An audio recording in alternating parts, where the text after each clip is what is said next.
Live from the Washington, D.C. area, it's the Inside Scoop, Emerald Planet. All the ecology news that our viewers want to know. Now, here's your host, Executive Director of the Emerald Planet, Dr. Sam Lee Henn. Hello and welcome to the Emerald Planet as we come to you on a week-to-week basis from Washington, D.C. and the United States as we look around the globe in 144 different nations looking for those 1,000 best practices, technologies, services, and products as we move through the 21st century.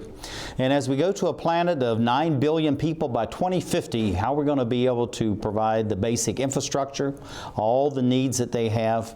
And of course, some of those needs depend on energy and telecommunications. And I have a gentleman sitting right beside me who is an expert at that and actually addressing that across the continent of Africa.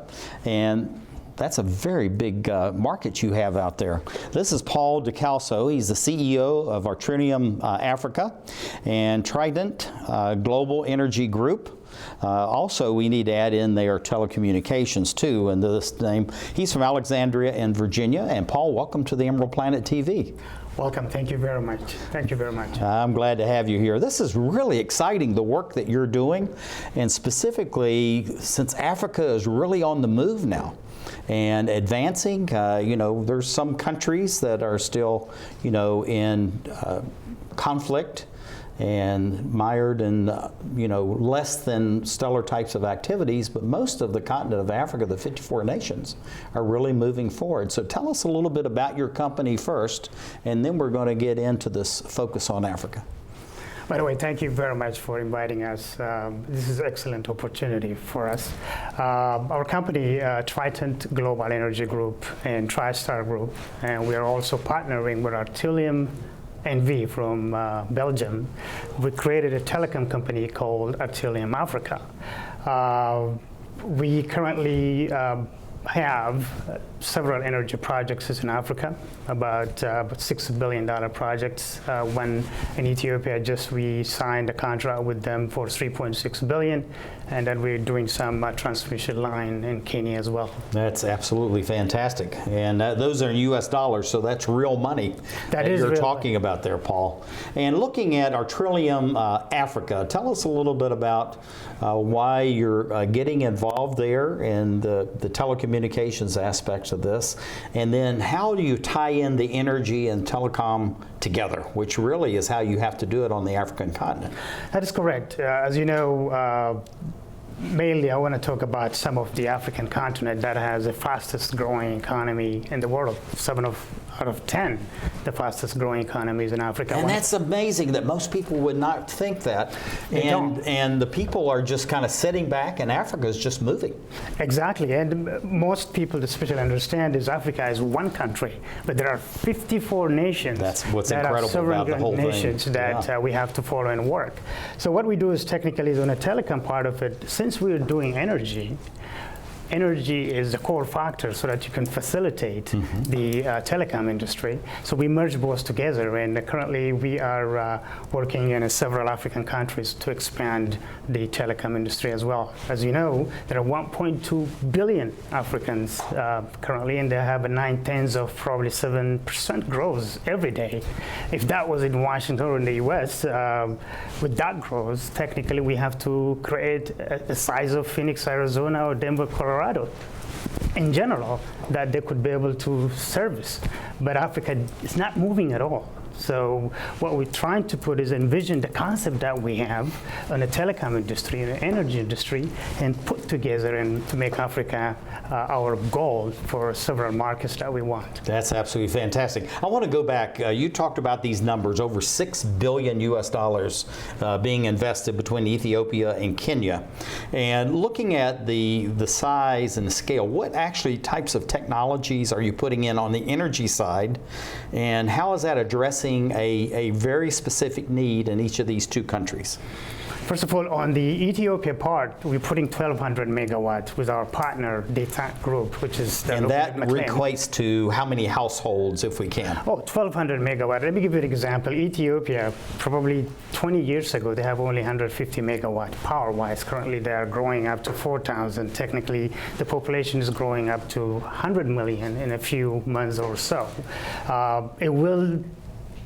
It will do a lot of manufacturing plants, and as well as population lighting system and energy growth for infrastructure and other products that the government wanted to issue. So what they're doing then is they're developing the basic infrastructure that you would have in any Western nation around the globe in order to meet the needs of this emerging and expanding population base. That is absolutely correct. You know, Ethiopia is, for instance, I'm focusing on that because the African Union headquarters is in Ethiopia. Our business is really embedded from that country and commercialize it or spin it out to other African countries. Ethiopia is one of the fastest growing economy in the world, and the population growth is there. The project in Kenya. The project in Kenya is a transmission line. It's completely different than producing power. In order to bring the power but through. The Ethiopian government is planning probably to sell for neighboring countries the power that they're producing. And I think currently they're going to have about 7,000 to 10,000 megawatts soon to come. That's just absolutely incredible. I mean, it's just incredible. That's all you can really say about it. Artilium, you have these micro data centers. And you're really having that as almost a springboard as far as expanding your telecom business, you know, throughout not only in Ethiopia and, you know, in Kenya, but you want to do this across the continent of Africa and all 54 countries. So tell us a little bit about, you know, you're serving more people, it's less costly, it's faster to put this in this way. How did you come upon this idea, and why did you focus on this, and your competitors haven't really done that? It is exciting for us technically. What we're trying to put together is, you know, in any given country, if the government provides for its population energy, education, and infrastructure, and a telecom, the country will go definitely. Eisenhower did it after the war. Eisenhower World War II in the United States. Exactly. He focused on those three factors, and we moved from ruler to superpower. Right. So in any developing nation in Africa, if the government imposed those three factors, in addition to the telecom industry. Let's list those three factors again. What are those three factors again, Paul? Infrastructure. Energy. And education. Okay. We add, on top of that, telecommunication. That makes it unique for us because Chris Dukuro, which is NEAH, one of the excellent provider for our energy backup service or a battery service, that system that he has that we're going to implement in our system as well. So we probably will have another time to discuss about that matter, but it is an exciting project that we're putting together in Africa. Yeah, one of the things I found very interesting, and I'm going to jump all the way down the continent to the Democratic Republic of Congo, where we've been working over the last 8 or 9 years, but they had a specific number of telecom towers, the cell towers, and they had 9 countries all fighting over, this huge country. Not a single cell tower was ever touched by anybody, because everybody had to use the cell towers. So if one group would take it down, then nobody had communication. It was just amazing to me, because I went out to several of these towers and they had a little rusty fence, there was no guards, nothing. Just sitting out here, literally in the jungle. Nobody bothered it. So that shows you, and the reason I brought that up, Paul, that shows you is just how people really want to be connected to the world, and now that's on the African continent, it's actually happening. Exactly, that's what we're trying to put. I don't know, with any business mind, whoever has the best way to do business is in Africa at this time. Everything is lined up. Of course, there is some problems here and there, because problem is the sign of life, right? We need problem to come to us so that we can improve whatever we're doing. So unless there is a problem, there's no time that we could be able to improve in any part of the world. Africa has a problem, and it will improve that problem, and Africa will grow. We're talking about Africa, and again, I want to go back. Africa is 54 different nation states, some very small, you know, like Eritrea, and then you got huge countries like Nigeria, the Congo, and some of the others. And so when you're looking at this diversity across all these different nations, you know, different languages, different religions, I mean, different everything. I mean, Africa is diverse, Absolutely diversity. Right. Absolutely and right. so how do you address all that, Paul, so you're meeting those needs, but yet you're able to weave all this together? What's the commonality of all this? Is it the energy? Is it the telecom? Is it both? Other things? All those factors are in there, but the main thing is understanding the culture of Africa.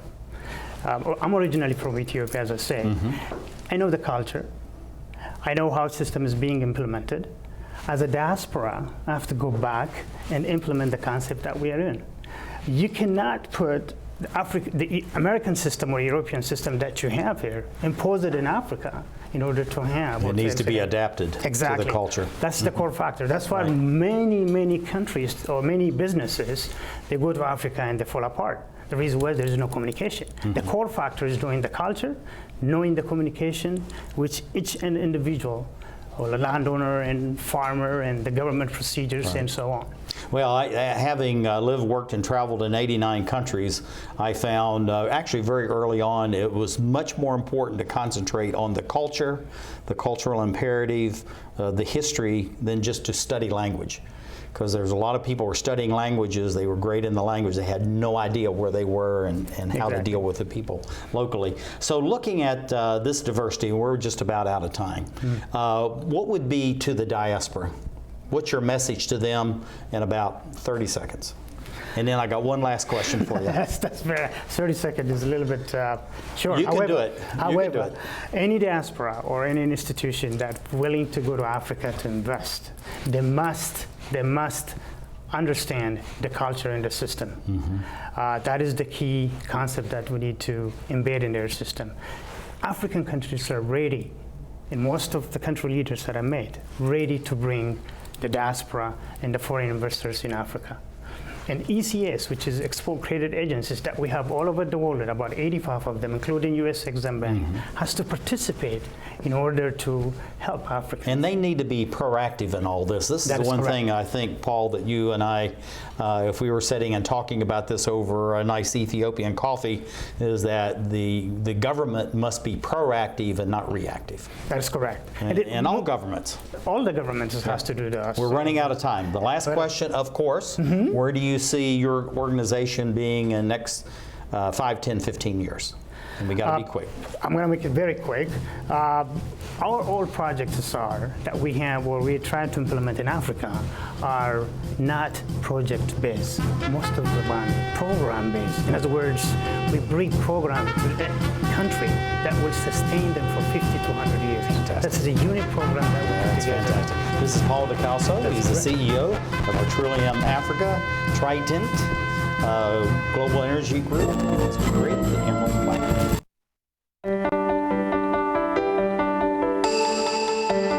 I helped turn my child's public school into a whole new kind of school. One with a curriculum that really motivates kids. One that has extended hours, 6 days a week, year-round. With loads of academic, cultural, and recreational activities. One that has support services like medical and dental right there. A school where parents' involvement is encouraged. Where teachers have more time to teach. And students are excited about learning. There's just one problem. My child doesn't ever want to come home. You can help turn your school into a community school for excellence. Find out how. Call 1-877-LOVE-TO-LEARN. It's coming. Right to your neighborhood. And when it does, you may be surprised. It's your Social Security statement of your benefits, and it's going to help you plan your financial future. Your benefit statement will tell you how much Social Security you're eligible to receive and when you'll get it. Then you'll know how much you need to save for retirement, because that's coming too. The future is in your hands. Choose to save.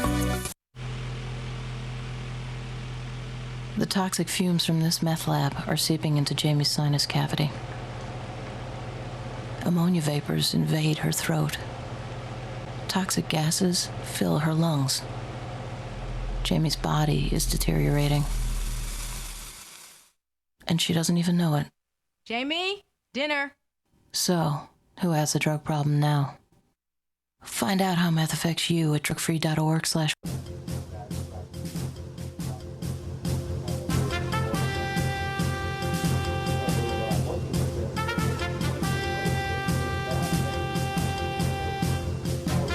We're back to the Inside Scoop Emerald Planet. Here again, your host, Dr. Sam. Hello and welcome to the Emerald Planet as we come to you on a week-to-week basis as we're looking for those 1,000 best practices, technologies, services, and products. And of course, the leaders are making a difference as we move towards 2050. And in 2050, it's going to have about 9 billion, yes, 9 billion people on the planet. So how are we going to be able to take care of all those people, but go beyond just existence, but actually to enhance and improve the quality of life? And so we have a gentleman who's going to be coming on by Skype, is going to talk about that. And then I have my good friend Dan Weiss sitting right beside me of his own organization here in Washington, D.C., and I'll introduce him in just a minute. But we have Chris Delkaso, who is the CEO of NEAH Power of Seattle, Washington, coming in by Skype. And then sitting right beside me again is Dan Weiss, who's the president of Terra Marco. And Dan, you're doing all kinds of things. I mean, there's no end to all the kinds of things that you're doing. But Chris, welcome to the Emerald Planet TV. Dr. Sam, pleasure to be here. Thank you for having me. Glad to have you here. And you are doing really exciting work and fantastic technology. And we get down to Dan's question for you. We're going to talk a little bit about that. But tell us a little bit about the NEAH Power. What is it? Its vision and mission, please. NEAH Power Systems is a company that envisions being the leading renewable energy and energy solutions provider in 5 years. The technology that we're going to talk about has been developed with an excess of over 65 million invested into the company from the likes of Intel Capital, the US Navy, variety of other tier 1 and other venture capital investors. We've developed what we call the power chip, or it's a silicon technology-based battery that is, in our opinion, world-class and really trumps everything else that we see out there. And we're going to talk about that. So you're going to have the soapbox to talk about that in a minute, Chris. But looking at this NEAH Power Chip, which you actually have trademarked that name, what is it? How is it different than the other technologies that are out there and others that call themselves super batteries? But my understanding is you actually have already exceeded the parameters of these, what would be considered the super batteries by companies both in the United States and abroad. So if you look at the development of batteries beyond like lead acid, kind of the starter batteries in your car, the batteries that go into your phone and computer, the technology has been pretty much the same how they've been manufactured for the last 50 years. You put very thin coatings, it's a very two-dimensional structure, very fragile. What we have done, which is really the very disruptive and innovative development, is taken silicon, which is the same building block of the computer chip industry, created a three-dimensional structure that gives us the outstanding performance that we're currently seeing. So we are seeing superior performance. We can manufacture with existing computer chip manufacturing infrastructure.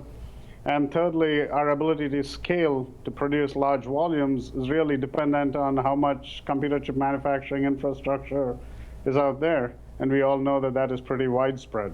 Yeah, the whole thing about this, Chris, before I have Dan come on and ask his question, so you're talking about this is really a disruptive technology, but it's a disruptive technology from the standpoint that you're magnifying what you're able to extract out of the existing system. Like the chip manufacturers in most places around the world, there's excess capacity. So I'm assuming what you're saying is you're going to take that excess excess capacity and bring that into productivity, but actually it's a multiple factor of productivity that you're going to extract out of those existing facilities. Is that what I'm hearing you say?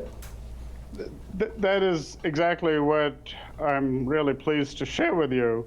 What we are doing is taking factories that are widespread in China, Taiwan, Southeast Asia, US, Europe. Using 10-generation-old technology, we can use that to build our power chip battery technology.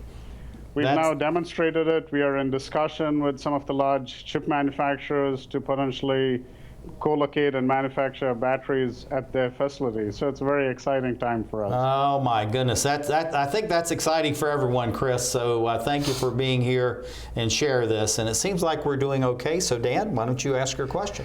Well, Chris, tell the international and domestic viewers exactly why this is different, say, in contrast to the much notarized Tesla battery system. So today, the way an 18650 battery is made is you effectively have 3 layers. You put a very thin coating, talking about 10 to 50 microns thick film, on what's considered the anode side, the cathode side, and you have a separator membrane in between that. What we are doing is taking silicon, creating a 3-dimensional structure, so it allows you to pack more material in per unit weight or volume. So today we are demonstrating anywhere from 4 to 6 times more energy per unit volume at half or less the weight of an equivalent battery. So that metric is commonly referred to as energy density. So the energy density of our battery is far better than any of the battery technologies out there. Well, that's really interesting. So this is something that I know you've been working on for a long time, tremendous amount of time and materials, money in getting this moving forward. So when are you going to be deploying this power chip technology, and what markets do you think you're going to be addressing first? So we are currently building product for our first customer. It's a wearable police camera. We can't really disclose who the customers are. Okay. But it takes the current camera from a 4-hour operational capability to 13 hours of operational capability. So you're talking about almost 4 times increase in performance. That is incredible. And I even heard some of our technical engineers here going, wow. So you've impressed a lot of people just right here in the TV studio. So thank you for sharing that. So it goes back again, because we're going to kind of leave this technical aspects of it and get into more of the business side of it. So one last time, what makes your battery so special that, Tesla's looking over its shoulder at what you're doing and how you're doing it? Today we are demonstrating 4 to 6 times better performance than incumbent batteries. Right? That's no matter who's producing it. No matter who's producing it. So imagine your average cell phone, rather than charge it once a day, you could charge it once every 4 days. So the go-to-market strategy is to really go after these consumer-oriented applications, because that's a very quick time to market for that. We are looking at, we are pleased to announce a partnership with Artilium. You had with your previous guest, Paul. We are looking at deploying 5 kilowatt-hour type battery backup for some of the applications, the micro data centers that they are looking at. We're also beginning to evaluate EV, electric vehicle requirements, because if you can reduce the weight by that order of magnitude, or you can extend the range, that is a tremendous value proposition. Yeah, that's incredible. And we just brought this up here. I think this is the architecture for your microchip. Do you want to share anything about this, or is there anything here that our domestic, international audience may like to know about this microchip we're looking at? So the picture at the top is really the picture of one single cell, one single micro battery. So roughly in a thumbnail size, you have 320,000 micro batteries. So you can imagine you're getting the performance of these micro batteries that are now tied together, where you can charge and discharge them very quickly. You have performance that rather than having just a two-dimensional surface, you've got that entire structure filled that gives you the higher energy density, meaning more energy per unit weight. So we've got a lot of patents that cover this. The company holds 15 patents, 11 pending patent applications. We obviously have a lot of trade secrets related to this that we would prefer not to share. But yeah, it's a very exciting time for us. Oh my gosh! I don't know how you have to pinch yourself ever so often to bring yourself back to reality. Pat Sheppard, who is a mutual friend of Dan, myself, and many other people, I know his Vaporgenics is collaborating with you. Tell us a little bit about the relationship with Pat and his organization, and how are you collaborating together? I know that he's going to be presenting things, the U.S. Department of Defense and other organizations, but why this collaboration? You're getting ready to launch and you're already collaborating well beyond the parameters of your own company. Well, we really believe in punching above our weight class, so we partner with leading edge partners like Pat Sheppard and Dan Bice, who's a consultant to the company as well.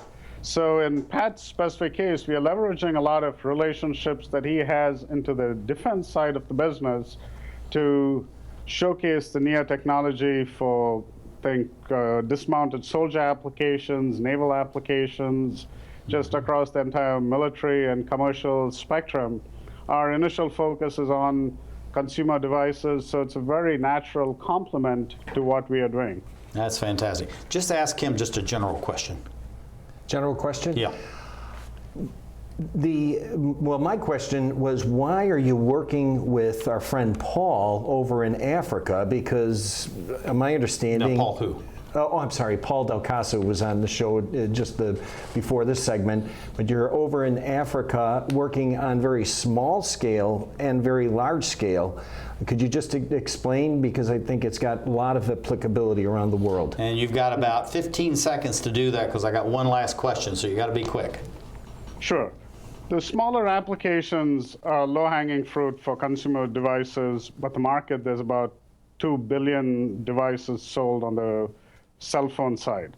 A lot of the same battery technology can then be packaged for larger applications like what we are talking about with Paul Delkaso and Artilium to provide off-grid applications as well. My last question to you, you got about 10 seconds. Where you plan to be in the next 5, 10, 15 years? We really see high adoption in the consumer side, in the EV space, in the micro off-grid space. With performance like this, we really think the sky is the limit for us. That's fantastic. Chris Delkaso, CEO, NEAH Power of Seattle, Washington. Thank you for being with us as we look around the globe to create the Emerald Planet. Saving for retirement might be easy for some folks, but for others, it might take a little more work. And for those who haven't started, there are still things you can do to catch up. Oh, that is good news. Like getting out from underneath past debt. And don't get wrapped up with high-interest credit cards. Get you some eyes. Be diversified with your investments. Don't put all your eggs in one basket. Your financial goals are not out of reach. The choice is clear. For a happy ending, choose to save. Everyone with alcohol and drug addiction is in the same boat.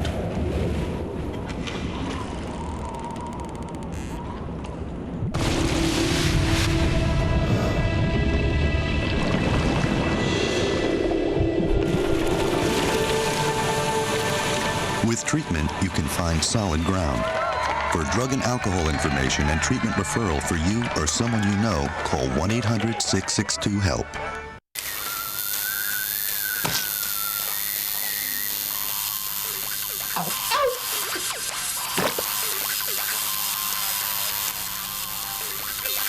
Dude, are you sure you want this tattoo? Because just do it.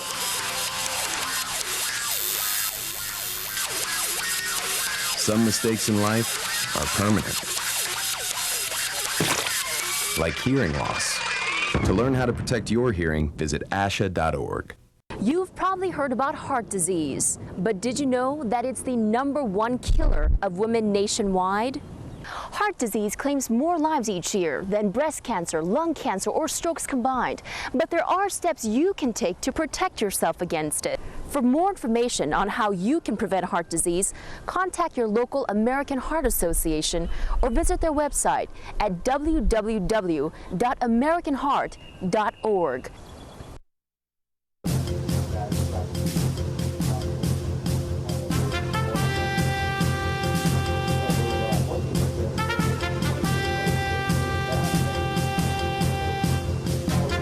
We're back to the Inside Scoop Emerald Planet.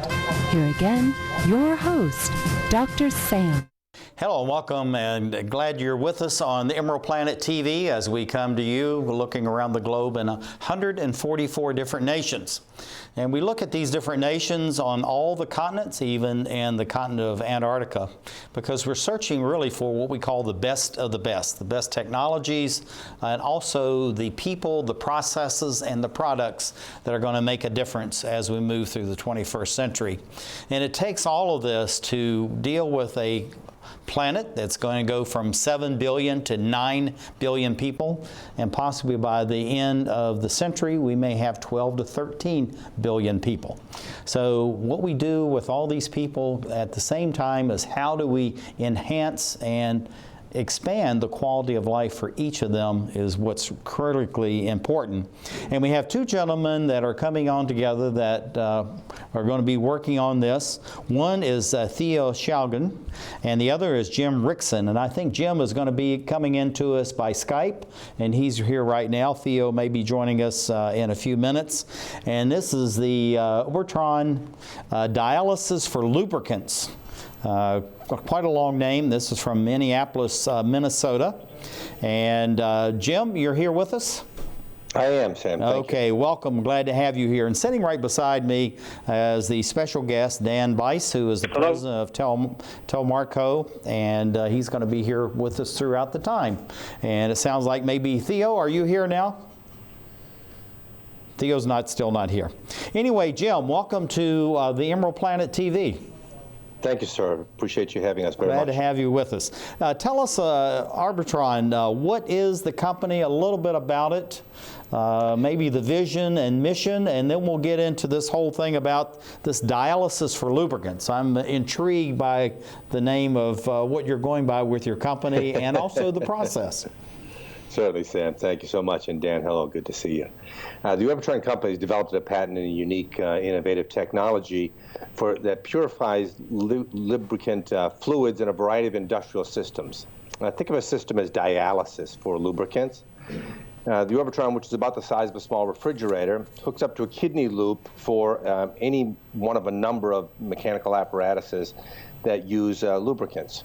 The contaminants then begin to move through our system and are forced through a series of electrostatic fields. The energy from these fields pulls the contaminant particles out of the oil, and it bonds with the filter. Once it's purified, once it's fully purified, then it begins to remove the varnish from the inside of the machine, so it runs in a perpetual, pristine bath of lubricant, simply. Yeah, and looking at this, what makes that the equipment that you have truly unique? So many of the technologies that exist out there today, and there are scores of technologies, are what's known as membrane technology or chemical additive technology. So you're forcing the fluids through a membrane that's trying to capture the particles, or you're adding chemicals that will cause them to what's called agglomerate or stick together.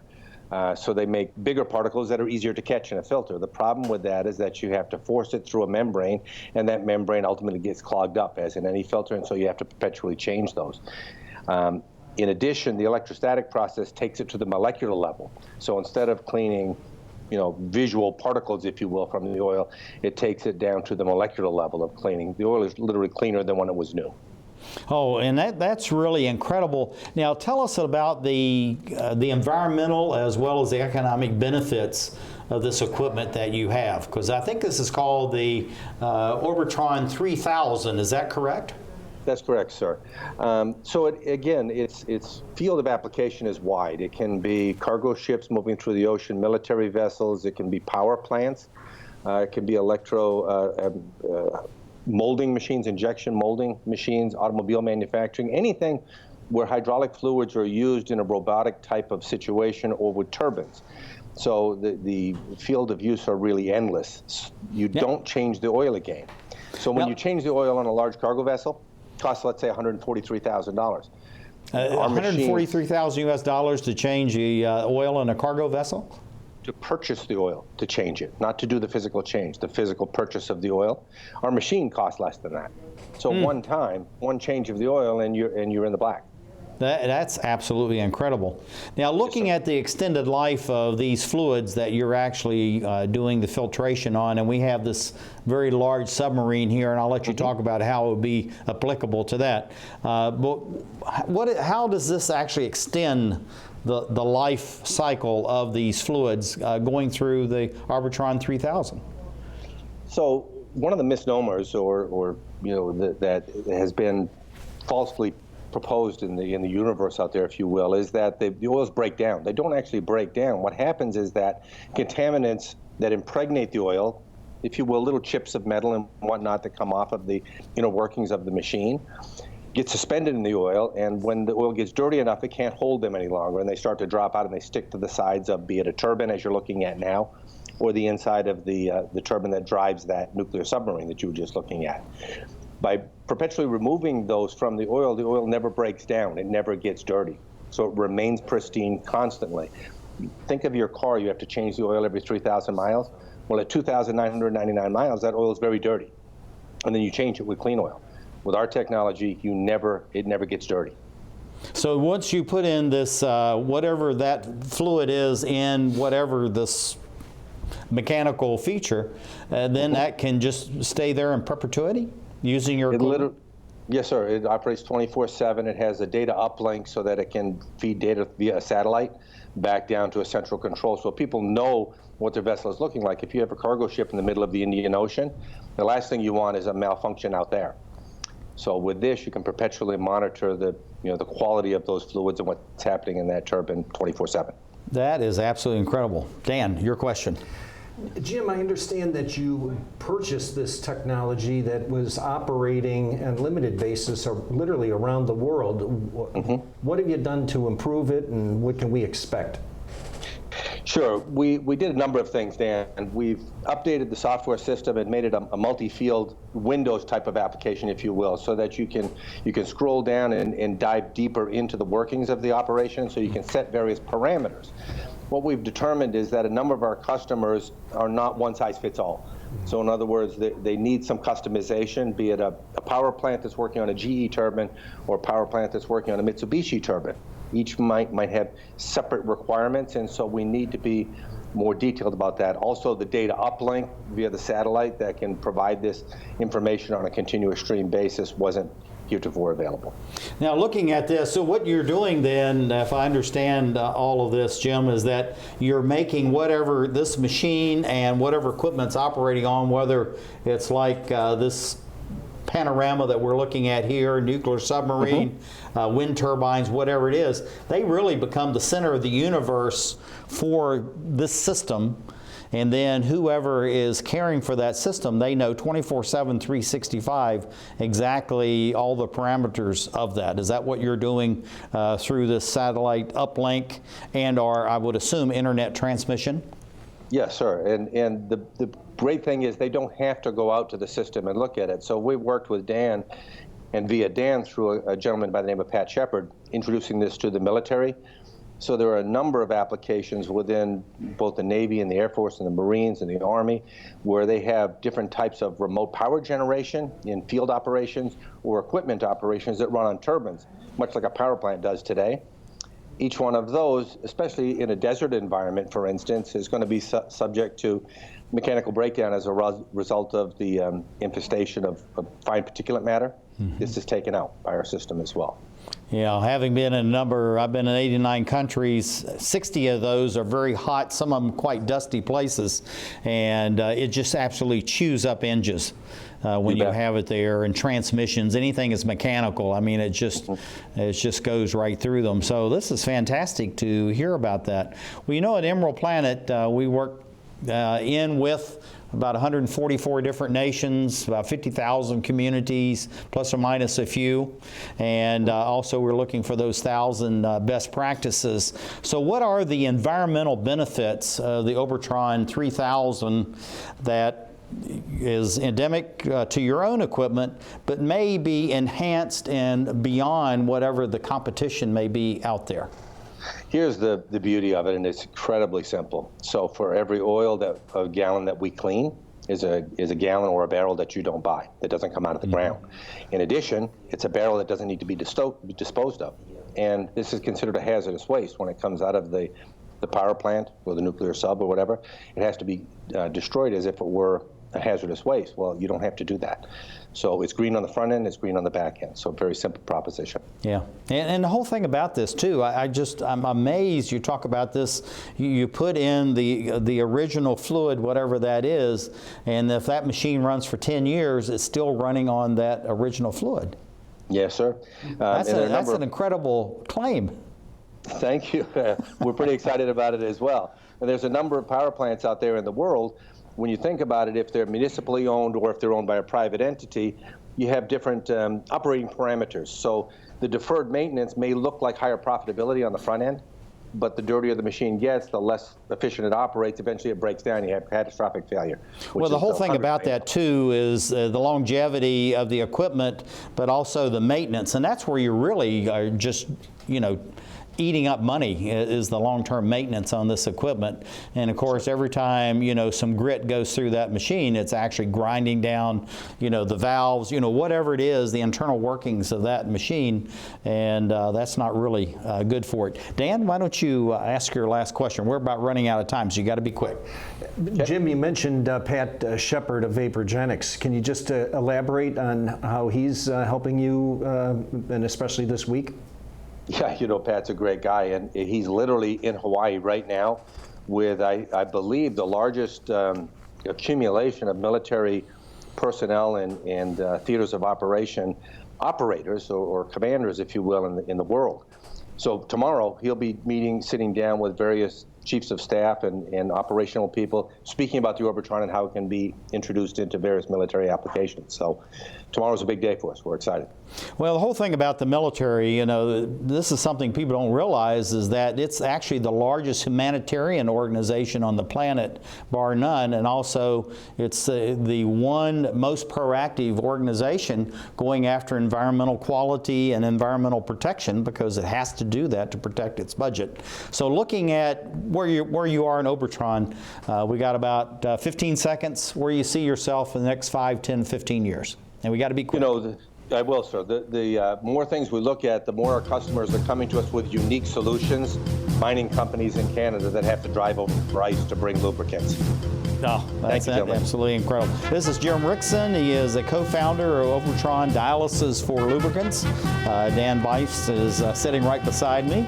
And thank you for being with us as we look at these very innovative, proactive technologies as we create the Emerald Planet. This is firstgov.gov, where we're obsessed with getting you government information. Brand new student loan applications on the site, baby. This calls for a celebration. Here's your uncle. So in the end, it was either take the astronaut gig or come work here. What can I say? Duty called. Dude, that's my cop. Oh, sorry. Yeah. No, I'm pretty sure that's Sam's cop. Oh, sorry? Yeah. No. Sam's. No. Just log on or email us and get what you need. C, change of address form. That's how it's done. D, driver's license renewal. E, emailing Social Security information. Yeah. Okay. Yeah. Nice, we'll allow it. All right, Ed. What are those? Government surplus cars for auction. You posted those online last time. No, you did. I'm posting them online this time. For all your government information, firstgov.gov. Oh, what have we got here? Sometimes you feel tired. You can't seem to lose those extra pounds off your midsection. And your joints hurt when you take the stairs? Well, you're getting older. But I'm happy to say that there's some simple things we can do to keep you happy and healthy for years to come. We can also lower your risk for some serious diseases the older population is often subject to. Proper nutrition is more important than ever. Your body has changed, you know. Not as many treats. A basic exercise plan, lots of walks and fresh air, and most importantly, come and see me for twice-yearly checkups to help ensure the best possible quality of life. Now, how does that sound? Good boy. Improve the quality of life for your elderly pet. Schedule twice-yearly checkups that include preventive care and regular lab work. A message from the veterinary members of the American Animal Hospital Association.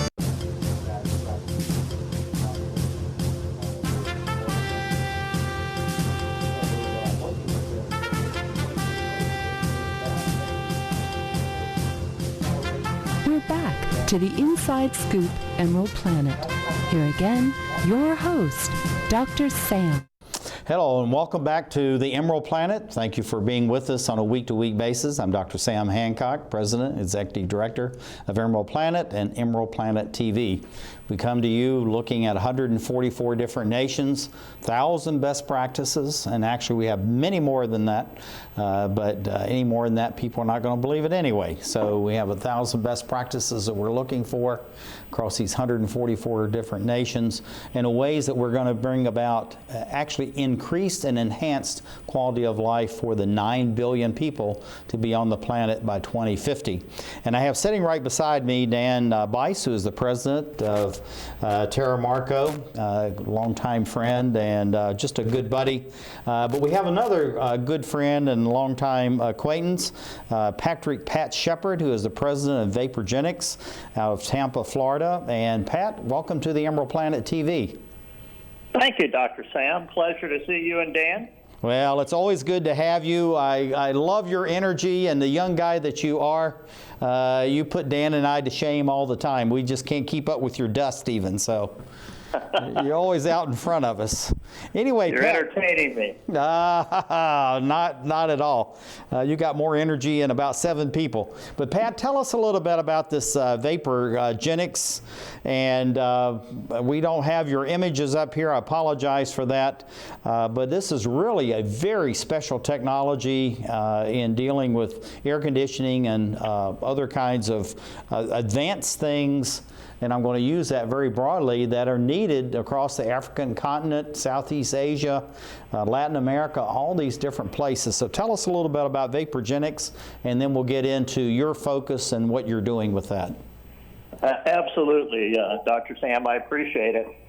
Vaporgenics is an unusual technology that we've developed over the last 5 years. And you were discussing the 60 countries you have been to that were hot. And this technology harvests the heat energy from almost any energy source to drive an engine. So, for instance, we can take thermal solar heat from the sun, and we can power up our engine, and it essentially replaces the electric motor. It's a lot of ranges of applications, but presently we have focused on making air conditioning. And it is quite amazing. Okay, we have a different photograph up here in your younger days. We need to get this changed very quickly. There's that charming young man, Pat Sheppard. Thank you very much. Tell us a little bit about what's the focus of Vaporgenics and the system itself, but also understand that you made enhancements to existing technology and greatly improved it. So tell us about the origins and then what it's evolved into.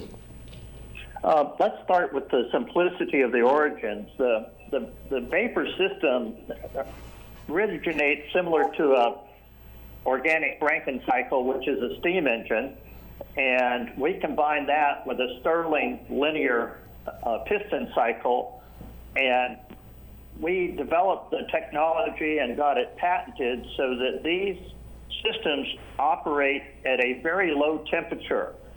So we're able to make the engine work on 150 to 160 degree Fahrenheit hot water. And that is kind of the secret sauce of our system. It's a closed system. We gather heat from the sun. It powers the Stirling concept engine.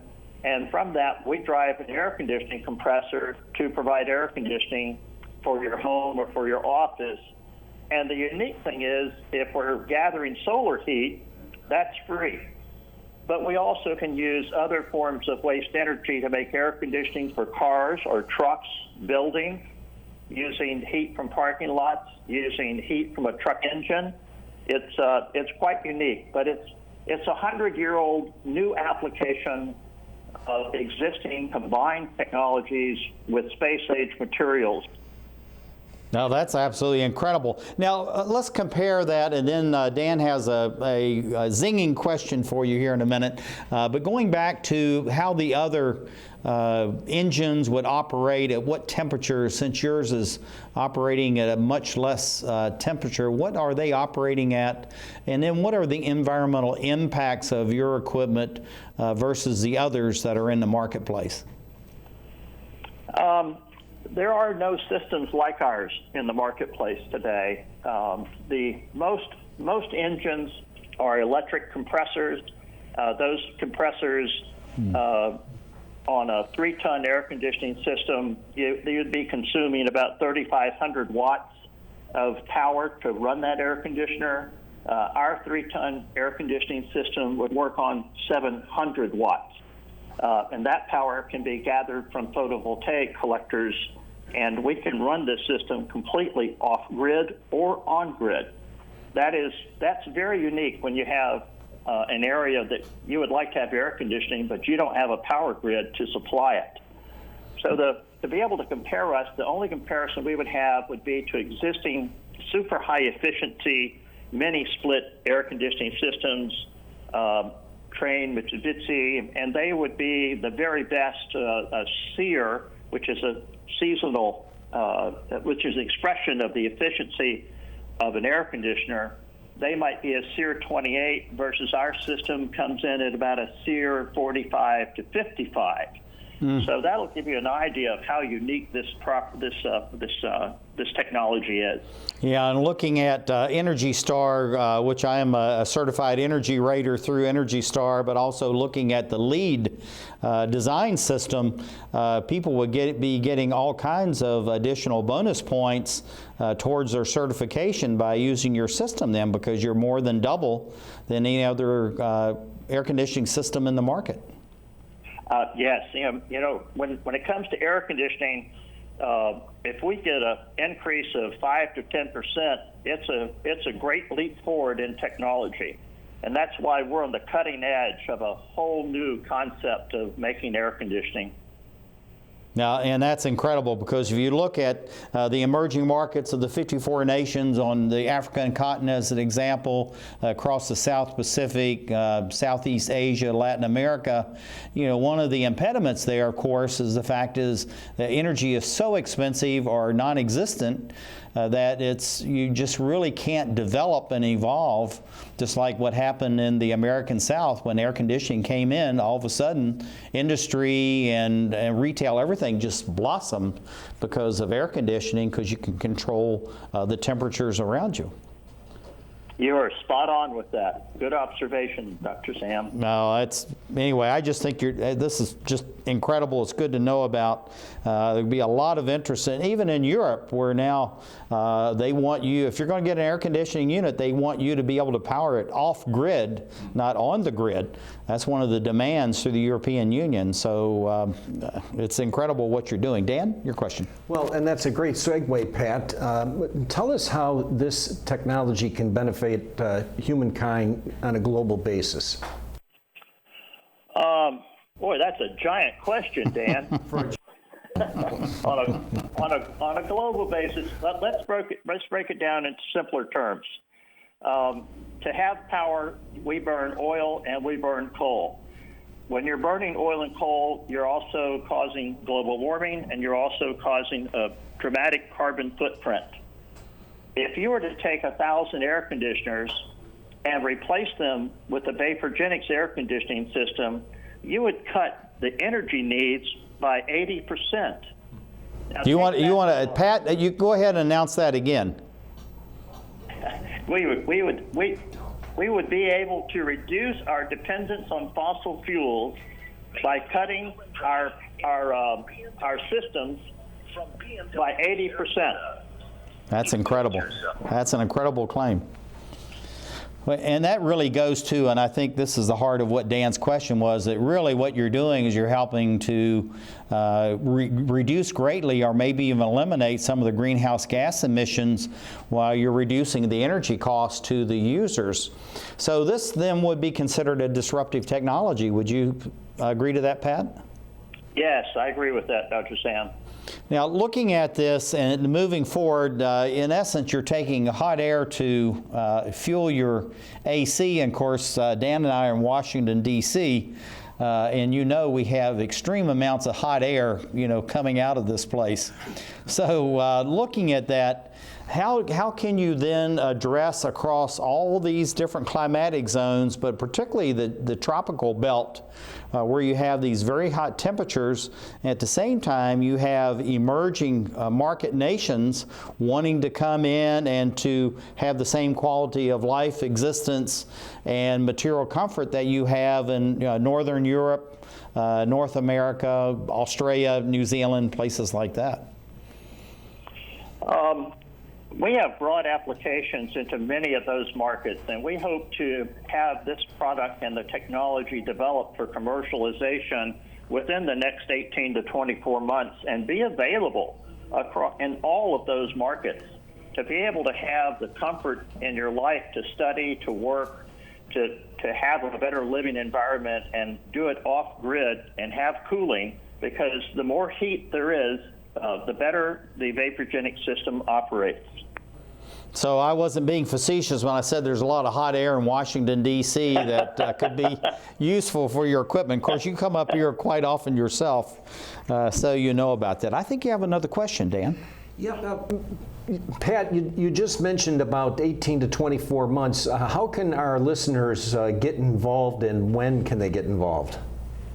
Well, first we have to go through a lot of the certification processes required in the United States, and we're working on advancing our system to be a larger component, delivering more cooling and air conditioning. And then they can certainly track us on our website, and on that website we keep kind of an update of how our progress is working and when these products will be available in multiple markets. Well, we are out of time. We have only about 25 seconds. Pat, where do you see Vaporgenics being in the next 5, 10, and 15 years? I think it's going to be a company developing new technology that will benefit mankind. No, can't ask for a better summary. This is Patrick. It goes by Pat Sheppard, the president of Vaporgenics out of Tampa, Florida. Sitting right beside me is Dan Bice, who is the president of Terra Marco. Dan, thank you for being with us. It's really good to have you here. And thank you, dear viewers, for being with us as we look across all these various different technologies that now and in the future will be making a difference for the comfort, the security, the safety of all of humankind as we go to 2050 as we create the Emerald Planet.